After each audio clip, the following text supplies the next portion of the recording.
জাকাতের মাসারিফ সম্পর্কে বলুন। জাকাতের মাসারিফ মানে জাকাতের খাত, কাদেরকে জাকাত দেওয়া যাবে? প্রিয় ভাইরা আমার, 8টা জাকাতের খাত আছে। তোর মধ্যে থেকে মৌলিক খাত হলো গরিব, অভাবী মানুষ এবং যার কিচ্ছু নাই, নিঃস্ব।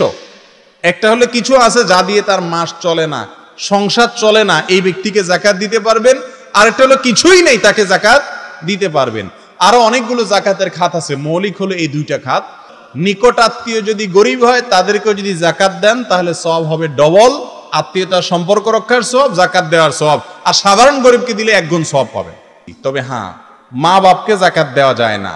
পূর্বপুরুষ যারা উদস্তন, দাদা দাদি নানা নানি, তাদেরকে জাকাত দেওয়া যায় না। ছেলে মেয়ে তাদের বংশধরকে জাকাত দেওয়া যায় না। ভাই বোন যদি বড় হয়, প্রাপ্তবয়স্ক হয়, তাদেরকে জাকাত দেওয়া যায়।